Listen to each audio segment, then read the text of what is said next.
Hello students, कैसे हैं आप सभी। आई होप आप सभी अच्छे होंगे, अपने घर पर सुरक्षित होंगे। मैं ज्योति आप सभी का स्वागत करती हूं आपके अपने यूट्यूब चैनल जनवानी क्लासेस में, जहां पर हम पढ़ते हैं ग्रेजुएशन के लिए physics, chemistry and maths. And आज के इस क्लास में हम पढ़ेंगे बीएससी फोर्थ सेमेस्टर की मैथ्स की सेकंड बुक मैकेनिक्स। एंड इसमें कल हमने न्यू चैप्टर स्टार्ट करा था equilibrium of forces in 3 dimensions. तो इसके जो एग्जांपल्स थे वो मैंने आपको करा दिए थे, कुछ फॉर्मूले वगैरह थे वो लिखा दिए थे। जिन्होंने कल वाला लेक्चर नहीं देखा है देख लेना, काफी हेल्प मिल जाएगी आपको, क्योंकि बिना फॉर्मूलों के क्वेश्चन सोल्व नहीं होंगे। आज स्टार्ट करेंगे एक्सरसाइज को, और एक्सरसाइज में सबसे पहले फर्स्ट क्वेश्चन आपके सामने लिखा हुआ है। और मैंने आपको ये बात कल ही बता दी थी कि जितने भी क्वेश्चन आपको क्लास में कराए जाएंगे सभी के सभी क्वेश्चंस वेरी मोस्ट इंपोर्टेंट है। कई बार कई सारी यूनिवर्सिटीज में प्रीवियस ईयर में पूछे जा चुके हैं, तो इसलिए सभी आपको अच्छे से कवर करनी है। क्वेश्चन में आपसे क्या कहा है, a single force is equivalent to component forces x y z about the axis of coordinates. यानी कि एक सिंगल फोर्स है जो कि किसके इक्विवेलेंट है, किसके समतुल्य है, component forces x y z के about the axis of coordinates. किस एक्सिस के अबाउट, जो कोऑर्डिनेट एक्सिस होती है। कोऑर्डिनेट एक्सिस आपको गिवन नहीं है, तो यहाँ पे हमारे तीनों ही मान के चल सकते हैं, एक्स भी हो सकती है, वाई भी और जेड भी। And two couple L M N about the axis, और कपल दिए हुए हैं एक्सिस के और चारों तरफ क्या, एल एम और एन।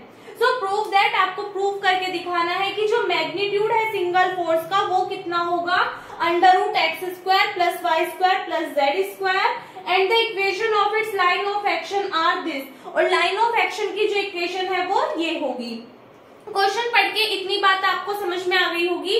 क्या एक तो आपको क्या शो करके दिखाना है कि लाइन ऑफ एक्शन की इक्वेशन ये होगी, और सेकंड आपको शो करके दिखाना है कि जो सिंगल रिजल्टेंट फोर्स है उसका मैग्नीट्यूड क्या आएगा, ये निकल करके आएगा। ठीक है, तो सबसे पहले हम क्या देख लेते हैं कि जो लाइन ऑफ एक्शन की इक्वेशन होती है, यानी कि इसको हम क्या बोल देते हैं, सेंट्रल एक्सिस की इक्वेशन भी बोलते हैं। तो सेंट्रल एक्सिस की इक्वेशन आपको बता दी थी क्या होती है, तो वो लिखेंगे।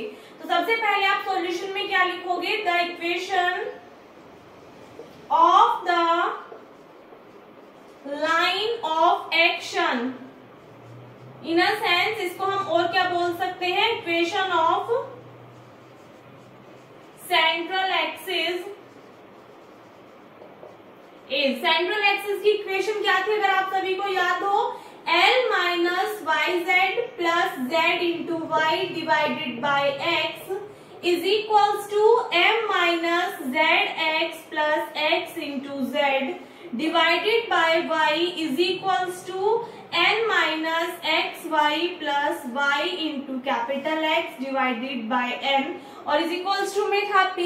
यहाँ पे हमें P तो नहीं दे रखा, इज इक्वल्स टू में 1 हमें प्रूफ करके दिखाना है। तो हम क्या लेकर के चलेंगे, किसके इक्वल है, 0 के इक्वल है। या फिर एक तरीके से आप चलो यहाँ पे इसको P ही रहने दो। ठीक है, तो हमें क्या पता है, क्वेश्चन में हमसे कह रखा है कि हमें मैग्नीट्यूड निकालना है सिंगल रिजल्टेंट फोर्स का।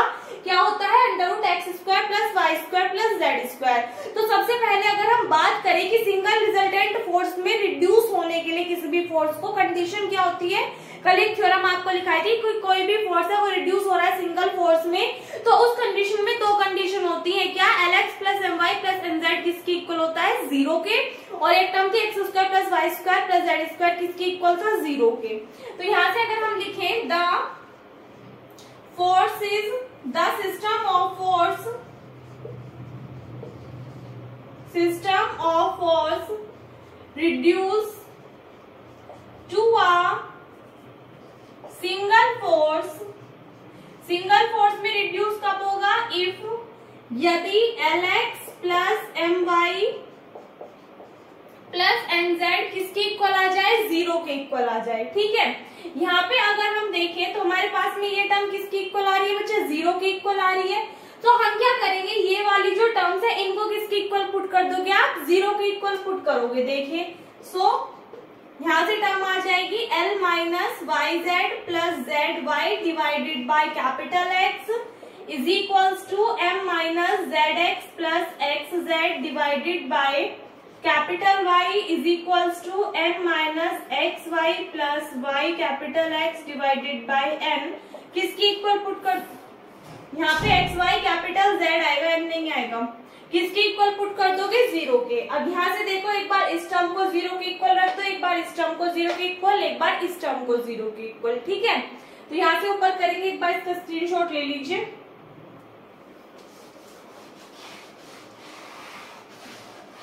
ये ध्यान रखना जो हमें प्रूफ करना था, ठीक है।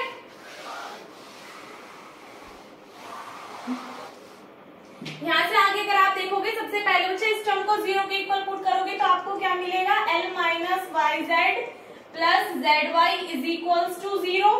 इस टर्म को सॉल्व करोगे आपको क्या मिलेगा, M minus z x plus x z is equals to 0। क्योंकि ये टर्म है, जब आप इस कंप्लीट टर्म को 0 के इक्वल पुट करोगे तो y तो 0 में चला जाएगा, तो y की 0 में मल्टीप्लाई करोगे 0, तो दिस टर्म किसकी इक्वल आ जाएगी, 0 की। सेम ऐसे अगर आप इस वाली टर्म को सोल्व करते हो तो क्या मिलेगा, n minus x y plus y x is equals to 0, ठीक है। और सिंप्लीफाई कर दीजिए, ये टर्म माइनस की या दूसरी साइड जाएगी प्लस की हो जाएगी, प्लस की दूसरी साइड से हो जाएगी माइनस की, तो L किसके इक्वल आ जाएगा। यहाँ से आप इसको चाहे तो ऐसे लिख दो, कैसे भी करके लिख सकते हो। तो अगर हम देखें दूसरी साइड जाके पॉजिटिव हो जाएगी, ये वाली टर्म निगेटिव हो जाएगी, इज इक्वल्स टू में L ही बचेगा। ऐसे क्यों लिख रही हूँ मैं, क्योंकि हमें क्या करनी है कि ये टर्म 1 के इक्वल प्रूफ करके दिखानी है, नहीं दिखानी है, तो हम क्या करेंगे, इसको फिर इसके अपॉन में लेकर के आ जाएंगे। तो इसीलिए चाहे देखो, अगर आप ऐसे सेपरेट करते हो, L इज इक्वल्स टू ये माइनस के, दूसरी साइड जाएगी प्लस के तो माइनस की, तो हमने इसको अपोजिट करके लिख दिया, कोई फैक्ट थोड़ी पड़ा है, इस तरीके से लिख देंगे। सेम यहाँ पे इसको सॉल्व करोगे, दोनों टर्म दूसरी साइड जाएंगी तो Z x minus x Z हो जाएगा, और इधर m एज इट इज रहेगा, ये m एज इट इज रहेगा, और ये वाली जो टर्म है ये दूसरी साइड जाएगी प्लस की हो जाएगी, और ये माइनस की हो जाएगी। इतने में कोई प्रॉब्लम नहीं होगी। अब यहाँ पर मान सकते हैं कि L की मल्टीप्लाई में 1 भी तो एग्जिस्ट कर रहा होगा, अगर आप L की 1 में मल्टीप्लाई करोगे L ही आ जाएगा। तो यहाँ से L की मल्टीप्लाई में अगर 1 हम मान लेते हैं तो L इधर मल्टीप्लाई में इधर आ जाएगा, किस में कन्वर्ट हो जाएगा, ये डिवाइड में कन्वर्ट हो जाएगा, इज इक्वल्स टू 1। सेम यहाँ पे इसको हम लिख सकते हैं, this term divided by m is equals to 1, और इसको हम लिख सकते हैं x y minus y x divided by N is equals to 1। अब यहाँ पे देखो, ये टर्म भी 1 के इक्वल है, ये भी 1 के इक्वल है, ये भी 1 के इक्वल है, सो इम्प्लाइज दैट हम इसको क्या लिख सकते हैं, y z minus z y divided by L is equals to this is equals to x y minus y x divided by N, और तीनों टर्म किसके इक्वल है, 1 के। यही तो हमें प्रूफ करके दिखाना था। फर्स्ट पार्ट हमें यही तो प्रूफ करके दिखाना था कि लाइन ऑफ एक्शन की जो इक्वेशन है वो ये है, तो एक पार्ट तो हमारा प्रूफ हो गया। सेकंड हमें क्या प्रूफ करके दिखाना है कि जो सिंगल फोर्स का मैग्नीट्यूड है वो, तो आप क्या लिखोगे, let x y z be the components of the forces along the axis, then magnitude of single force is, तो उस कंडीशन में मैग्नीट्यूड क्या होगा सिंगल फोर्स का, वही हमें कंपोनेंट से दे रखे हैं, वैल्यू हम इनकी फाइंड आउट नहीं कर सकते किसी भी वे में, तो डायरेक्टली जो इसका मैग्नीट्यूड होगा वो क्या आ जाएगा, under root x square plus y square plus z square. Second हमें ये प्रूफ करना था, ठीक है। तो इसी के साथ में ये वाला क्वेश्चन आपका कंप्लीट होता है। आई होप क्लियर हो गया होगा, नोट कर लीजिए। इसके बाद में नेक्स्ट क्वेश्चन देखिएगा, क्वेश्चन नंबर 2 क्या है, equal forces act along the coordinate axis and the straight line this, find the equation of the central axis of the system. कल भी मैंने बच्चे आपको ये बात बताई थी, क्वेश्चन को पढ़ के पहले समझना है क्वेश्चन में क्या पूछ रहा है, क्योंकि आंसर जो है वो क्वेश्चन के अंदर ही छिपा हुआ होता है। देखो जैसे कि हमने इससे पहले वाला क्वेश्चन किया था, उसमें हमें क्या करना था, शो करके दिखाना था कि जो लाइन ऑफ एक्शन की इक्वेशन होती है वो ये होती है। तो उसमें हमने एक चीज देखी थी कि जो हमें प्रूफ करवा रहा है उसमें डायरेक्टली जो वैल्यू दी हुई थी वो वाई जेड एल एम और एन की फॉर्म में ही गिवन थी, तो इसलिए हमें कुछ कैलकुलेशन करने की नीड नहीं थी, तो इसलिए हमने डायरेक्टली जो सेंट्रल एक्सिस की इक्वेशन थी उसको लिख करके डायरेक्टली हमने क्या कर दिया था, सोल्व कर दिया था। बट इस क्वेश्चन में अगर आप देखो तो इस क्वेश्चन में आपसे क्या कहा है कि इक्वल फोर्सेस जो है वो वर्क कर रही है कोऑर्डिनेट एक्सिस के अलोंग, और एक स्ट्रेट लाइन दी हुई है ये इसके अलोंग। तो आपको फाइंड करनी है सेंट्रल एक्सिस की इक्वेशन। तो मेथड क्या है, कल आपको बताए थे, सबसे पहले जो भी आपको लाइंस दी हुई है उनके लिए आप इक्वेशन लिखोगे, फिर उसके बाद में आप देखोगे कि जो P फोर्स है, जो भी आप फोर्स मान करके चलोगे, वो किस पॉइंट पे एक्ट कर रही है, और उस लाइन के जिसके अलोंग वो वर्क कर रही है उसके डायरेक्शन कोसाइंस क्या क्या होंगे। देन आप एक्स वाई जेड की वैल्यू निकालोगे, फिर एल एम और एन की वैल्यूज निकालोगे, और जो सेंट्रल एक्सिस की इक्वेशन है उसमें वैल्यू पुट करके सॉल्व करोगे तो आपका आंसर आ जाएगा। यही प्रोसेस बताया था, तो इसी प्रोसेस को हमें क्या करना है, अप्लाई करना है सभी क्वेश्चंस के लिए जिसमें भी आपसे इस टाइप से पूछे। तो डायरेक्टली ज्यादा ना लिखते हुए इजी वे में बताऊंगी, कल वाली वीडियो देख लेना, उसके थ्रू और अच्छे से समझ में आ जाएगा। तो सबसे पहले हम क्या करेंगे, मान लिया कि इक्वल फोर्स क्या मान लिया हमने, P मान लिया कि लेट इक्वल फोर्सेस या इक्वल फोर्स इक्वल। भाई एक बात बताओ, हमने मान लिया 3 फोर्स लग रहे हैं P Q R, लेकिन हम क्या करें, इक्वल है तो Q भी P की इक्वल होगा और R भी P की इक्वल होगा, तो हम अलग अलग ना मान करके एक फोर्स मान लेंगे क्या, P, कि equal forces P act along the coordinate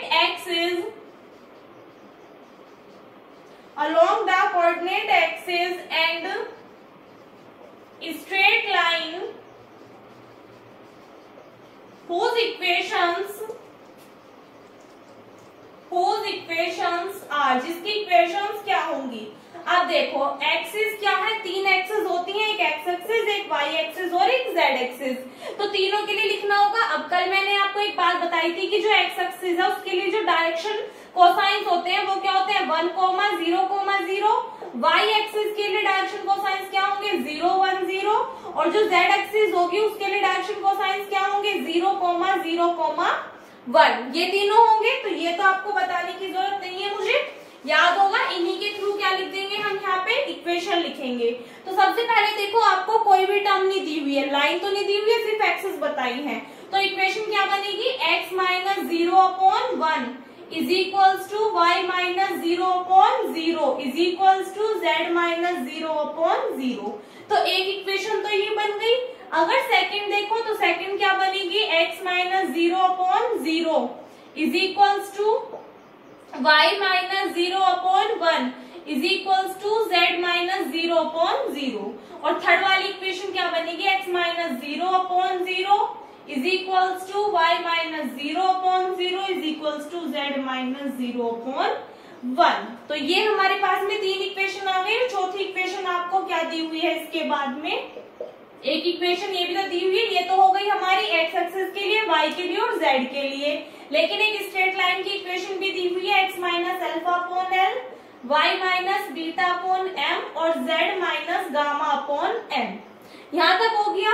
हमें क्या पता है, इनसे हम निकालेंगे कि जो P फोर्स है वो किस किस पॉइंट पे एक्ट कर रही है और किस किस लाइन के अलोंग कर रही है, जिसके डायरेक्शन कोसाइंस क्या होंगे। सो हेयर क्या लिख सकते हो आप, the force P act at point, x axis के लिए पॉइंट देखो क्या है, 0, 0, 0 है, eight point 0, 0, 0 along the line whose direction cosines are, क्या है डायरेक्शन कोसाइंस, 1, 0, 0। ये है फर्स्ट के लिए। सेकंड के लिए अगर आप देखोगे, so the force P act at point 0, 0, 0। Second line के लिए भी यही है, along the line whose direction cosines कितने हैं, 0, 1, 0 है। अगर आप थर्ड वाले के लिए देखोगे तो the force P act at point this along the line whose direction cosines are 0, 0, 1। और फोर्थ वाली के लिए अगर आप देखोगे तो हम क्या लिख सकते हैं, the point P act at point, ये किस पॉइंट पे वर्क कर रहा है, अल्फा बीटा और गामा पे। माइनस साइन नहीं लेना, अल्फा बीटा गामा, क्योंकि ये माइनस में होते हैं। तो यहाँ से आप देखोगे तो क्या हो जाएगा, minus minus plus. along the line whose direction cosines are, इसके लिए डायरेक्शन कोसाइंस क्या दिए हुए हैं, एल एम और एन n दिए हुए हैं। अब हमें क्या करना है, यहाँ से कंपोनेंट्स जो है x1 y1 z1 x2 y2 z2 4 है, तो चारों के लिए x3 y3 z3 और x4 y4 z4 की वैल्यूज हमें निकालनी है। एक बार इसका स्क्रीनशॉट ले लीजिए।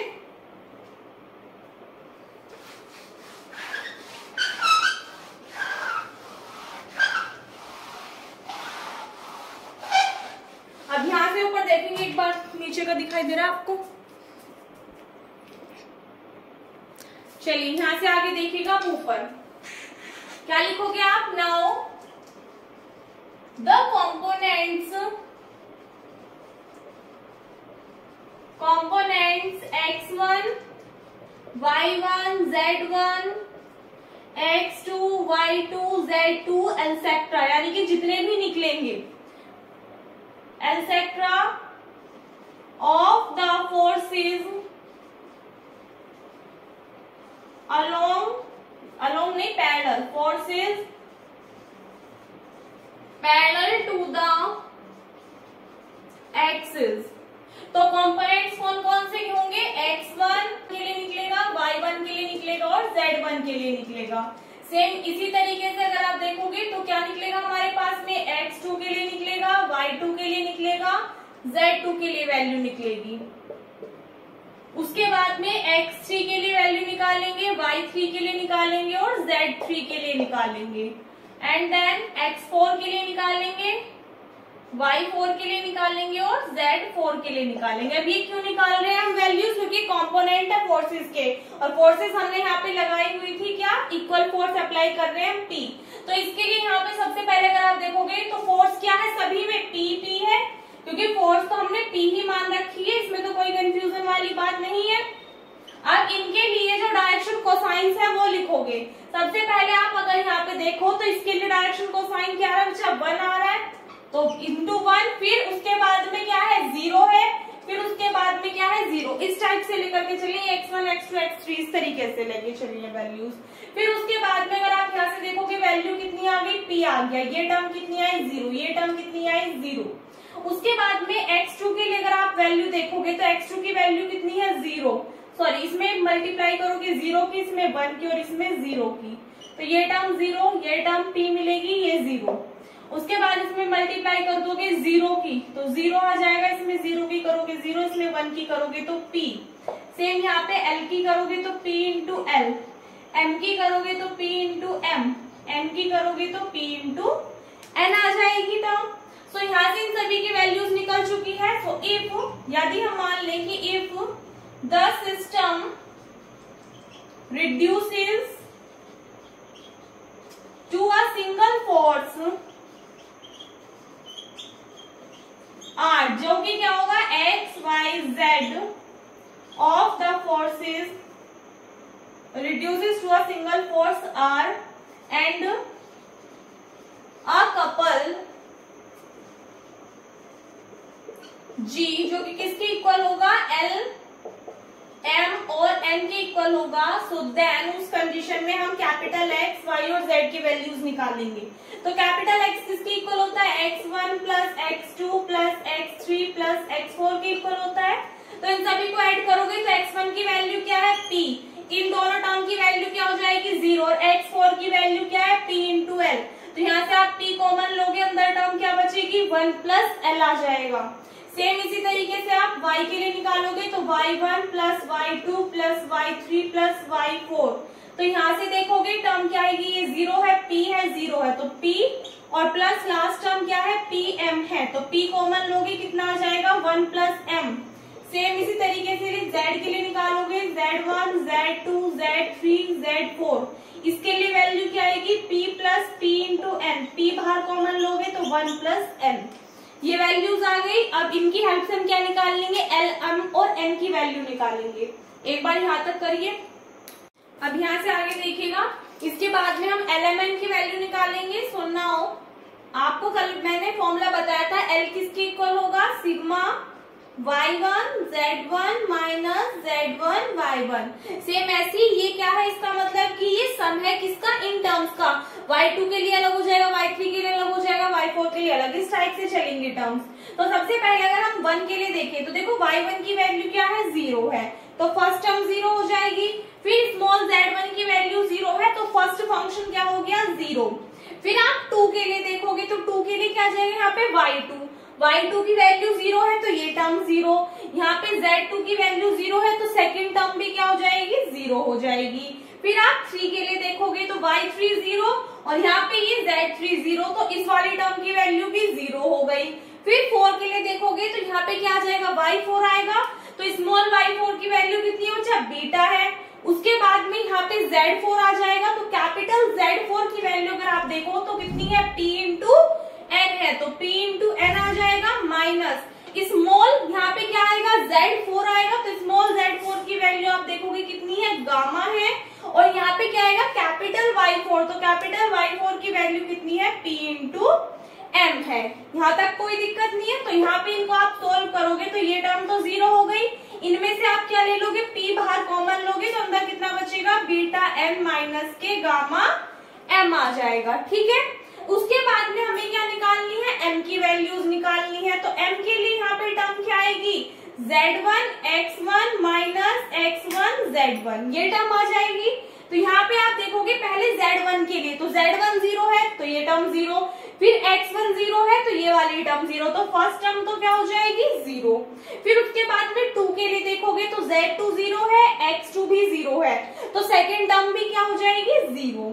फिर यहाँ पे 3 के लिए देखोगे तो z3 की वैल्यू कितनी है 0 है तो ये टर्म 0 और x3 की वैल्यू भी 0 है। यहाँ पे देखना स्मॉल की बात चल रही है तो ये टर्म भी 0 है तो थर्ड वाले टर्म की वैल्यू भी 0 हो जाएगी। फिर 4 के लिए देखोगे तो स्मॉल z4 की वैल्यू कितनी है गामा है और यहाँ पे कैपिटल x1 की वैल्यू अगर आप देखोगे तो कितनी है p है। उसके बाद में माइनस साइन एक सेकेंड 4 के लिए देख रहे थे ना हम तो स्मॉल z4 की वैल्यू गामा है, कैपिटल x4 की वैल्यू देखो कितनी है p इंटू l है। ठीक है, फिर माइनस साइन यहाँ पे आएगा माइनस के x4 तो x4 की वैल्यू कितनी है अल्फा है और यहाँ पे आएगा z4 तो कैपिटल z4 की वैल्यू कितनी है p इंटू m है। सो इम्प्लाइज दैट ये टर्म तो 0 इनमें ऐड करोगे तो ये वाली वैल्यू आएगी, इसमें से p हम बाहर कॉमन ले सकते हैं, अंदर टर्म आएगी गामा l माइनस के अल्फा इंटू m। कोई प्रॉब्लम नहीं होनी चाहिए। देन हम निकालेंगे कैपिटल n की वैल्यू तो इसके लिए टर्म क्या आएगी x1 y1 x1 और सेम ऐसे 2 3 4 के लिए चलेगा तो पहले देखो x1 स्मॉल x1 0 फिर y1 0 2 के लिए यानी फर्स्ट टर्म तो 0 हो गई, 2 के लिए भी क्या है 0 0 है, फिर 3 के लिए भी 0 0 है, 4 के लिए देख लो स्मॉल x4 की वैल्यू कितनी आई है अल्फा है। उसके बाद में कैपिटल y4 की वैल्यू अगर आप देखो कितनी है p इंटू m है, माइनस साइन स्मॉल y4 की वैल्यू देखिए कितनी है बीटा है और कैपिटल x4 की वैल्यू देखिएगा कितनी है p इंटू l है। सो इम्प्लाइज दैट सम करोगे इनको सोल्व करोगे कैपिटल p बाहर कॉमन आएगा, अंदर कितना बचेगा अल्फा m माइनस के बीटा l आ जाएगा। यहाँ तक दिक्कत नहीं है, lmn की वैल्यू आ गई, x y z की वैल्यू आ गई तो जो हमारे पास में सेंट्रल एक्सिस की इक्वेशन है उसमें वैल्यूज पुट करके सोल्व कर देंगे। एक बार यहाँ तक का स्क्रीनशॉट ले लीजिए।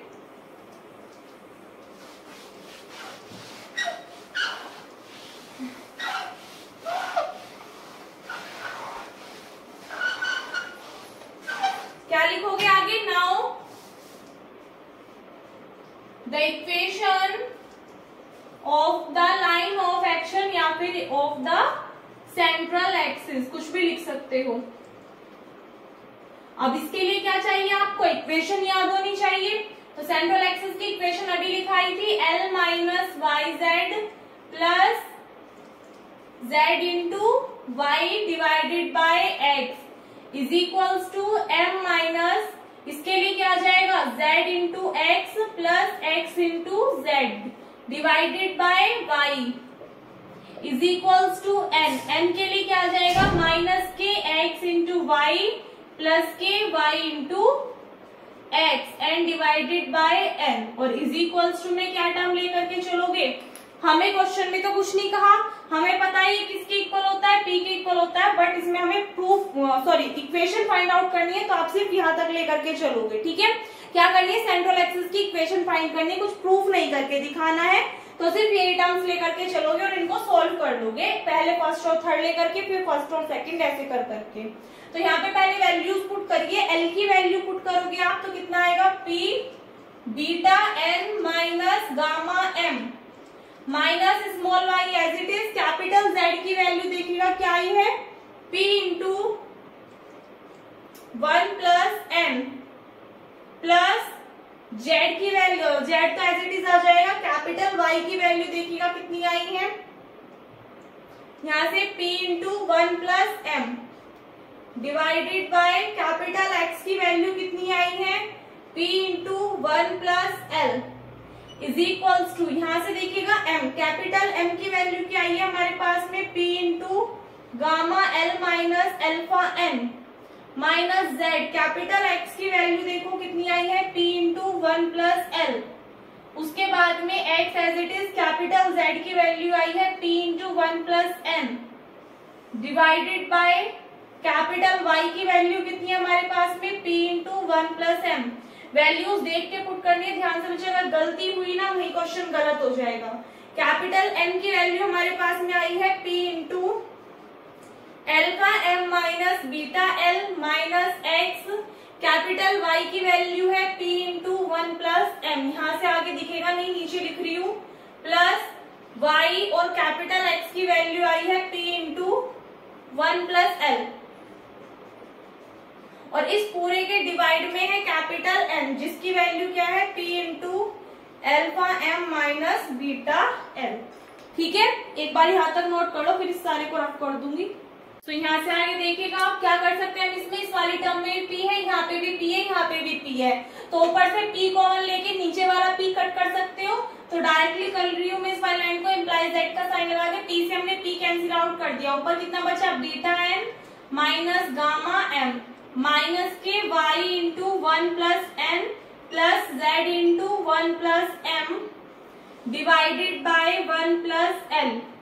सेम यहाँ पे इसमें भी p है, यहाँ पे भी p है, यहाँ पे p है, p से नीचे वाला p कैंसिल आउट हो जाएगा कॉमन लेकर के, तो टर्म कितनी आ गई, gamma L alpha N minus के z 1 plus L plus x into 1 plus N divided by 1 plus M is equals to alpha M minus beta L minus X into 1 plus M plus y into 1 plus L and divided by alpha M minus beta L. ठीक है, एक second, x Y, अच्छा बच्चा एक चीज का ध्यान करना, यहाँ पे मैंने फिर से एन लिख दिया, यहाँ पे ये z आएगा और z आएगा तो यहाँ पे ये टर्म आएगी आपकी p इंटू 1 प्लस एन आएगी, और यहाँ पे आप इसको सोल्व करोगे तो 1 प्लस एन आएगा डिवाइड में। ठीक है, वो गलती से n की वैल्यू लिखी गई थी, यहाँ पे फॉर्मूले में z होता है ना, x y z, तो z की वैल्यू रखोगे तो लास्ट में आपके पास में ये टर्म आएगी, and that is our required answer of this question. ये क्या आ गई, सेंट्रल एक्सिस की इक्वेशन, जो कि हमें इस क्वेश्चन में फाइंड आउट करनी थी। ठीक है, आई होप क्लियर हो गया होगा, नोट कर लीजिए। देखो भैया अब ऐसा है, बहुत देर हो गई मजे लेते लेते, है ना, कि दीदी ने क्वेश्चंस करा दिए और आप लोगों ने क्वेश्चंस कर लिए। अब बारी है आपकी, ये क्वेश्चन आपको होमवर्क से करना है, फिर भी आइडिया दे रही हूँ ताकि ज्यादा डिप्रेशन में ना आ जाओ कि दीदी कैसे करेंगे, इतना लेंथी क्वेश्चन है, बीच में मिस्टेक हो जाएंगी। तो प्रोसेस बता रही हूँ आपको कि कैसे कैसे करना है, किस स्टेप के बाद कौन सा स्टेप करना है। होगा सेम क्वेश्चन ऐसे जैसे कि बाकी के क्वेश्चंस किए हैं, बट करना आपको अपने आप है। ठीक है, देखो क्वेश्चन में क्या कहा है, two forces act, one along the line this and the other along the line this, यानी कि दो फोर्स है कोई भी, वो एक्ट कर रहे हैं, एक तो किस लाइन पे एक्ट कर रहा है, इस वाली लाइन पे, and other along the line this, और दूसरा जो फोर्स है वो एक्ट कर रहा है इस वाली लाइन के along. As the forces vary, जैसे कि फोर्सेस क्या करें, वैरी कर रहे, तो आपको शो करके दिखाना है कि जो सरफेस है generated by the axes of the their equivalent wrench, की जो इक्विवेलेंट रेंज द्वारा जनरेटेड सरफेस है वो क्या होगा, x square plus y square into z is equals to c y square होगा। तो हम क्या मान लेंगे, कोई भी दो फोर्स है, मान लिया एक फोर्स है P और एक फोर्स है Q। तो सबसे पहले आपको क्या बताया था कि जो लाइंस दे रखी है उनकी क्या लिखते हैं इक्वेशन, फर्स्ट स्टेप तो ये रहता है, शॉर्ट में बता रही हूँ, जो अपने आप है वो पूरा प्रॉपर वे में करके लिखना है। तो देखो फर्स्ट लाइन आपको दी है y is equals to 0, z is equals to 0। इसमें x नहीं है तो हमने मान लिया x इज इक्वल्स टू 0। अगर मैं कहूं कि इस लाइन से लाइन की इक्वेशन बनाओ तो क्या होगी, x minus 0 divided by 1 is equals to y minus 0 divided by 0, z minus 0 divided by 0। तो ये लाइन हो गई। और इसमें अगर मैं पूछूं कि पॉइंट क्या है, अगर मैं पूछूं आपसे कि जो फोर्स P है वो इसके लिए किस पॉइंट पे एक्ट कर रहा है, 0 0 0 पे, और लाइन के जो डायरेक्शन कोसाइंस है वो क्या हो जाएंगे 1 0 0। सेकेंड वाली लाइन अगर देखो तो क्या है, x is equals to 0, z is equals to c। तो अगर मैं आपसे कहूं कि इसके लिए लाइन c है यहाँ पे 0, एक सेकंड रुक जाइए चेक कर लेती हूँ मैं, ठीक है c ही है यहाँ पे। अगर मैं कहूँ आपसे कि इस वाली लाइन के लिए इक्वेशन लिखो तो आप क्या लिखोगे, x minus 0 divided by 0, y नहीं है तो y माइनस 0 लिखेंगे divided by 1, z is equals to में c है तो c इधर आके माइनस हो जाएगा, डिवाइड में कितना आ जाएगा 0। तो इस वाली लाइन के लिए हम कह देंगे कि जो फोर्स P है वो एक्ट कर रहा है किस पॉइंट पे, 0 0 0 पे, और जिस लाइन के रो कर रहा है उसके डायरेक्शन कोसाइंस क्या है 1 0 0, और जो फोर्स Q है वो एक्ट कर रहा है किस पॉइंट पे, जिसके कोऑर्डिनेट्स है 0 0 c, और उसके डायरेक्शन कोसाइंस क्या है लाइन के 0 1 0। यहाँ तक तो दिक्कत नहीं आएगी। इसके बाद में हम क्या निकालते हैं, x1 y1 z1 की वैल्यूज निकालते हैं। तो यहाँ पे देखो दो फोर्स एक्ट कर रहे हैं तो हमें क्या निकालनी होगी, x1 y1 z1, x2 y2 और z2 की वैल्यूज निकालनी होगी। इससे ज्यादा तो हमें नहीं निकालनी, तो वैल्यू आप इजीली निकाल सकते हो। अगर हम बात करें x1 क्या होगा, देखो पहले हम x1 निकालेंगे फिर x2, सेम ऐसे y1 निकालेंगे फिर हम क्या निकालेंगे y2 के लिए निकाल देंगे। और x1 यहाँ से देखो हमारे पास में x1 किसके इक्वल आ गया, p के, सेम ऐसी अगर हम देखें इसके लिए भी फोर्स अप्लाई हो रही है p, इसके लिए सेकंड जो फोर्स है वो हमारे पास में क्या ली हमने, q ले रखी है। इसके लिए क्या आ जाएगा 1 0, तो ये वैल्यू 0, ये वैल्यू p। इसके लिए डायरेक्शन कोसाइंस क्या है 0 1, तो 0 की मल्टीप्लाई इसमें करोगे 0, इसमें 1 की मल्टीप्लाई करोगे तो क्या आ जाएगा, q आ जाएगा। तो अगर मैं आपसे कहूँ कैपिटल X क्या होगा, x1 प्लस x2 तो p, और कैपिटल Y क्या होगा y1 प्लस y2 तो क्या निकल करके आ जाएगा q। इनकी हेल्प से आप LMN निकाल सकते हो, क्यों, ये आपके पास में किसकी वैल्यू हो जाएंगे, स्मॉल x1 y1 z1 की वैल्यूज हो जाएंगी, ये वाली नहीं सॉरी कहाँ गई, ये वाली जो वैल्यूज होंगी ये किसकी हो जाएगी, x1 y1 z1 की वैल्यू, और ये किसकी हो जाएंगी x2 y2 z2 की values. Capital x y z की, कैपिटल x और कैपिटल y की वैल्यू हम यहाँ पे निकाल ही चुके हैं। तो इनकी हेल्प से आप क्या निकाल लोगे, L M और N निकाल लोगे इजी वे में। उसके बाद में जो स्ट्रेट लाइन की इक्वेशन आपको लिखाई हुई है उसमें L M N और कैपिटल x y की वैल्यूज आप क्या कर दोगे, पुट कर दोगे। z नहीं है तो z की वैल्यू क्या हो जाएगी 0 कर दोगे। उसके बाद में 3 इक्वेशंस आएंगी। एक चीज का ध्यान रखना, जो आपको मैंने स्ट्रेट लाइन की इक्वेशन लिखा रखी है इन तीनों को ही लेकर के चलिए, क्योंकि यहाँ पे हमें क्या है कुछ भी वो नहीं करना, इक्वेशन आपको दिखानी रखी स्ट्रेट लाइन की ये शो करके दिखाओ। तो हम क्या करेंगे, तीनों इक्वेशंस को इक्वल रख के सोल्व कर लेंगे। फिर जब सोल्व हो जाएंगे एक बार पहली और सेकंड टर्म को लेकर सोल्व करोगे, एक बार फर्स्ट और थर्ड टर्म को लेकर के सोल्व करोगे। तो जब आप फर्स्ट और सेकंड टर्म को लेकर के सोल्व करोगे तो आपके पास में ये निकल करके आएगा x² plus y² into z is equals to cy²। ठीक है, कर लोगे होमवर्क से, इजी है। पहले ये सब निकाल लोगे x y z, फिर LMN और सेंट्रल एक्सिस की इक्वेशन में वैल्यू पुट करके एक बार फर्स्ट और सेकंड टर्म एक साथ लिख लेना, एक बार फर्स्ट और थर्ड टर्म एक साथ लिख लेना। तो जब आप फर्स्ट और सेकंड टर्म एक साथ लेकर के सॉल्व करोगे तो आपके पास में ये प्रूफ हो जाएगा। ठीक है, क्वेश्चन नोट कर लो, होमवर्क से करना है। इस वीडियो में बस इतना ही। आई होप आपको सब कुछ अच्छे से समझ में आ गया होगा। इससे आगे 3-4 क्वेश्चंस और हैं इस एक्सरसाइज के जो कि आपको करने हैं, तो वो हम इससे नेक्स्ट लेक्चर में कवर करेंगे। ठीक है, ये जितने भी क्वेश्चंस आपको समझाए इनमें से कहीं पे भी कोई भी डाउट हो तो आप कमेंट सेक्शन में पूछ सकते हैं। जो क्वेश्चन होमवर्क के लिए दिया है वो सभी को करना है, हो जाए तो लिख देना कमेंट सेक्शन में कि दी होमवर्क इज डन। जिनको ना हो पूछ लेना कि इस स्टेप में दिक्कत आ रही, क्वेश्चन नहीं कराऊंगी, ध्यान रखना, क्योंकि क्वेश्चन बहुत इजी है, कुछ भी अलग नहीं है। 3-4 क्वेश्चन आपको इस टाइप के मैं करा चुकी, 2 एग्जाम्पल 2 क्वेश्चन, उन्हीं पे बेस्ड ये वाला है, ठीक है। सिर्फ कैलकुलेशन अपने आप करनी है, और वो भी इतनी टफ कैलकुलेशन नहीं है, इजी है, तो कर लीजिएगा। कोई भी दिक्कत आती है तो कमेंट सेक्शन में कमेंट कर देना। वीडियो अच्छी लगी है तो वीडियो को लाइक कर देना, अपने फ्रेंड्स के साथ में शेयर कर देना। अगर आप चैनल पर नए हो या फिर अब तक आपने चैनल को सब्सक्राइब नहीं किया है तो प्लीज चैनल को सब्सक्राइब कर देना, ताकि हमारी फैमिली और भी ज्यादा बड़ी हो सके और आप लोग ऐसी ही वीडियोस का बेनिफिट ले सकें। नेक्स्ट वीडियो में, थैंक्स फॉर वॉचिंग।